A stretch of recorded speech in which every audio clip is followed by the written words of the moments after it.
नावही होते आणि आज जे नूतनीकरण करण्यासाठी 55 कोटीचा निधीचं सभागृहासमोर तो विषय आणला. 55 कोटीची मान्यता मिळण्यासाठी 72 नुसार आणि तोच विषय परत 394 म्हणून विषय आहे तिथे पण पुन्हा तोच आणलाय 35 नुसार. आता एकच विषय दोन दोन ठिकाणी जर त्यांनी आणत असतील, एकच विषय दोन दोन ठिकाणी असेल, एक 319 आणि हे 394.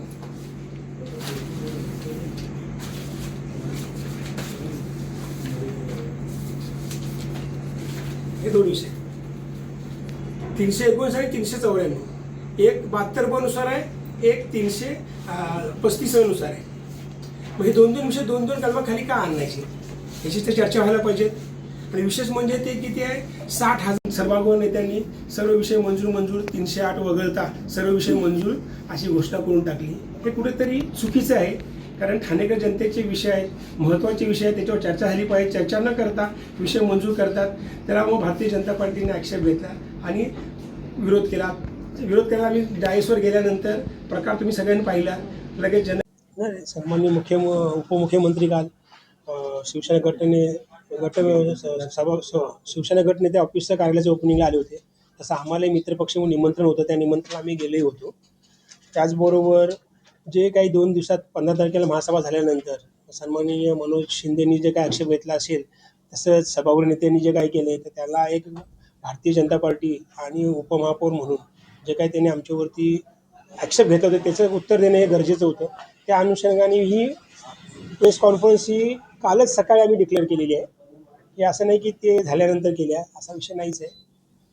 मात्र असं असताना युती धर्म पाळला जात नाही की बाजूला सांगतात, दुसरीकडे तुम्ही देखील म्हणतात की कुठेतरी आमच्या प्रस्ताव ज्या मागण्या आहेत त्या पूर्ण केल्या जातात. वारंवार असे वाद जे आहेत ते समोर येतात. यापूर्वी देखील सभा झाली होती तेव्हा देखील अशाच प्रकारचा वाद होता. आता देखील वाद सुरू आहे. दोघांनी एकमेकांच्या विरोधात घोषणाबाजी देखील केल्या होत्या. कसं आहे की पहिल्या महासभेपासून आमचं म्हणणं आहे की सभाशास्त्रानुसार महासभा चालू व्हावी. पूर्वी आज गेली 40 वर्ष म्हणजे 1987 पासून महासभा ही पहिली प्रश्नोत्तरे, लक्षवेधी, त्याच्यानंतर विषयपत्रिका अशी चालते.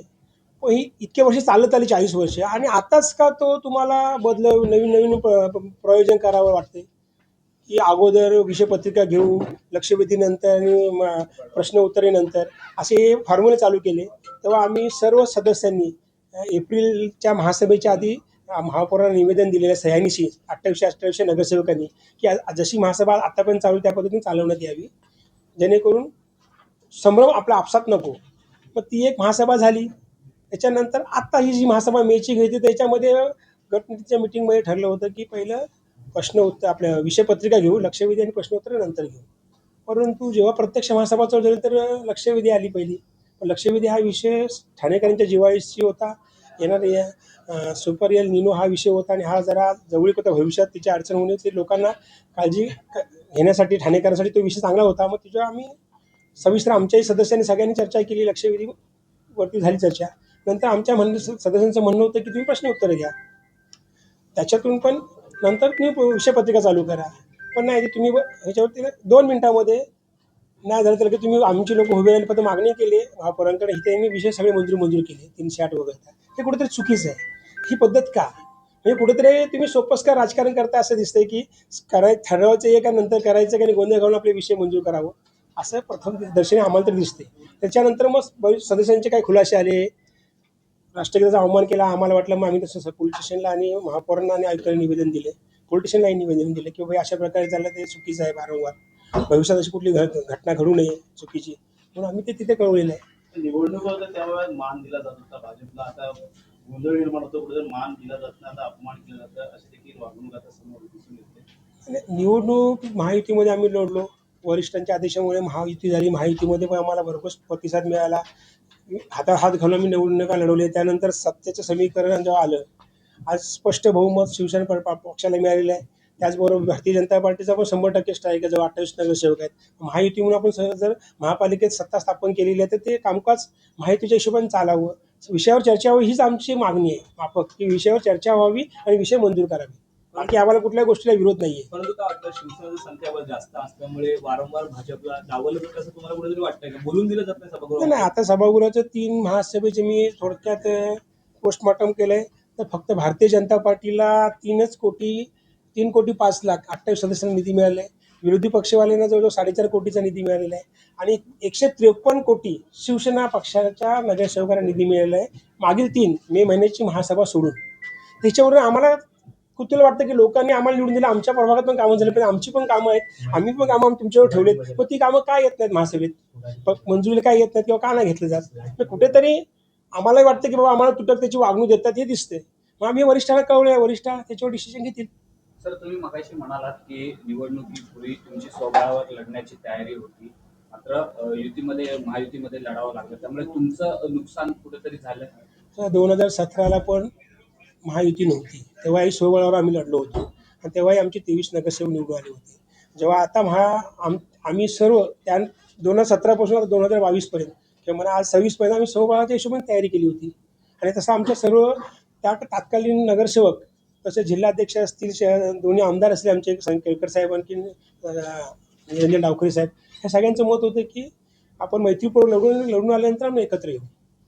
पण काही वरिष्ठांना ते नाही आहे, वरिष्ठांनी सांगितलं की नाही आपण युतीत जायचं आहे, मग आम्ही युतीत गेलो. युती धर्म पाळला, सगळ्यांनी प्रामाणिक काम करून जिथे बीजेपीचे नगरसेवक होते तिथे ते निवडून, जिथे शिवसेनेचे होते तिथेही बीजेपीच्या लोकांनी काम केलं, जिथे शिवसेने तिथे बीजेपीचे होते तिथे शिवसेनेच्या लोकांनी काम केलं. अशा प्रकारे जवळजवळ 108 नगरसेवक निवडून दिले 131 पैकी, म्हणजे स्पष्ट बहुमत ठाणेकरांनी दिलं आहे.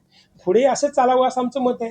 पण जो ह्या 4 महासभेचा बघितला तर कल कुठेतरी वेगळा दिसतोय. मग त्याच्या कुठेतरी एक वाक्यता आली पाहिजे. पण काय महायुतीमध्ये लढल्यामुळे कुठेतरी भाजपचं नुकसान झालंय. येणाऱ्या काळामध्ये युती धर्म पाळला नाही तर भाजप युती धर्म पाळेल का? तो विषय सन्माननीय फडणवीस साहेब आपला आणि ठाण्यामध्ये प्रदेशाध्यक्ष यांना आम्ही कळवलं आहे. सर, ठाण्यात महायुतीमध्ये लढल्यामुळे कुठेतरी भाजपचं नुकसान झालं असं. नक्कीच नुकसान झालेलं आहे. कारण आम्ही गेल्या वेळी 23 होतो, ह्यावेळी आम्ही 100% भाजप ह्या हिशोबाने आम्ही 33 प्रभागात आम्ही तयारी केली होती निवडणुकीची. पण जेव्हा युती झाल्यानंतर आम्हाला कसं तिकीट वाटपामध्ये आमचं नुकसान झालं आहे, त्याच्यामध्ये संख्या आमची कमीच आहे. तो विषय वरिष्ठांचा, तो माझा विषय नाही आहे. आता विषय आमचा महापालिकेतला जनतेला न्याय द्यायचा विषय आहे. मगाशी तुम्ही उल्लेख केला की सत्तेतून बाहेर पडू, आम्ही देखील राजीनामा देऊ, त्यांनी देखील राजीनामा द्यावा. आता काही सन्माननीय सदस्यांनी की सत्तेत राहू नका, तुम्ही विरोधी बाकावर बसा, असं जे भाष्य केलंय शिवसेनेच्या सन्माननीय काही सदस्यांनी, तर ते प्रश्न आल्यामुळे त्यांनाच मी विचारतोय सन्माननीय सदस्यांना, आपण जेव्हा महायुती म्हणून लढलो तर सर्वांनी मिळून माझ्यासहित महायुती म्हणून आपण राजीनामा देऊया आणि जनतेत जाऊया, जनता ठरवल कोण विरोधात आणि कोण सत्तेत. ते आपले जे नेते आहेत रवींद्र चव्हाण यांची सर्व नगरसेवकांनी भेट घेतली होती, काय म्हणणं त्यांच्याकडे मांडलंय आणि पुढे रवींद्र चव्हाणकडे आम्ही गेल्या 4 महासभेचा सगळा लेखाजोखा आढावा आम्ही प्रदेशाध्यक्ष रवींद्र चव्हाण साहेबांकडे दिला. त्यांनी सखोल प्रत्येकाचं मत नगरसेवकांचं घेतलं आणि भविष्यात आम्हाला कशा पद्धतीने चालायची आम्ही त्यांच्याकडे भूमिका मांडली पक्षाची. महायुतीमुळे काही गोष्टी आहेत की आपण एकत्र लढलेलो आहे आणि इथे जे दिसतंय चित्र ते चुकीचं दिसतंय आणि असं चित्र ठाणेकरांना जनतेला देणं उचित नाही आहे. तर कुठेतरी त्याच्यावर सखोल भूमिका, ठोस निर्णय काहीतरी घ्यावा, जेणेकरून मग सन्माननीय प्रदेशाध्यक्षांनी तो सगळा आमचा लेखाजोखा परत घेऊन ते म्हणले आता सन्माननीय मुख्यमंत्री देवेंद्र फडणवीस साहेब आणि महायुतीचे आपल्या DCM साहेब शिवसेना मुख्यमंत्री यांच्याशी चर्चा करून आपण पुढील भूमिका ठरवू. तर तिढा जर सुटला ना येणाऱ्या महासभेमध्ये तर येणारी भूमिका कशी असणार भाजपची? पुन्हा गटनेत्याची बैठक असते, त्यामध्ये सर्व विषय सांगितले जातात. पुन्हा तिढा सुटला तर परत तिढा हा विषय एकच आहे आमचा की बाबा विषयावर चर्चा झाली पाहिजे, सभा चालवावी, हे 2च विषय आमचे आहेत. बाकी कोणावर आमचं ॲलिगेशन नाही आहे. आणि जे काय असेल कामं ही झाली पाहिजेत आणि नगरसेवक निधी प्रभाग निधी या नगरसेवकांकडे लवकर आला पाहिजे. पावसाळा जवळ आलेला आहे, प्रत्येक नगरसेवकाच्या वार्डात विचित्र परिस्थिती वेगळी आहे. तर त्या परिस्थितीला जर नवखे नगरसेवक निवडून आलेले आहेत तर त्यांना जास्त लोकांची अपेक्षा आहे. तर त्या लोकांची कामं निधीच नसेल ते कामं कशी करणार. तर तो जरा तिढा लवकर सुटावा अशी आम्ही आमच्या प्रदेशाध्यक्षांकडे मागणी केलेली आहे. रवींद्र चव्हाण देखील त्याशी आलेले का बैठकीत नगरसेवकांनी काय नाराजी व्यक्त केली आहे? तर त्यांनी त्यांचं मत मांडलं नगरसेवकांनी सगळं 4 महासभेतलं आणि पुढे कशा पद्धतीने आम्ही चालायचं. जर असे विषयावर चर्चा होत नसतील, आमचे विषय घेतले जात नसतील तर काय करायचे, ती भूमिका आम्ही प्रदेशाध्यक्षांकडे मांडली. सर, वारंवार उद्धव बाळासाहेब ठाकरे सेना असेल किंवा काँग्रेस असेल या संपूर्ण गोंधळाकडे असं बघतात की नागरिकांची दिशाभूल करण्यासाठी हे 2 मित्र पक्ष वारंवार गोंधळ घालतात आणि सगळे विषय मंजूर करून घेतात. यामध्ये टक्केवारीचा देखील कुठेतरी आता ज्यांनी टक्केवारीचा विषय काढला त्यांनी पहिले नगरसेवक म्हणून निवडून यावं.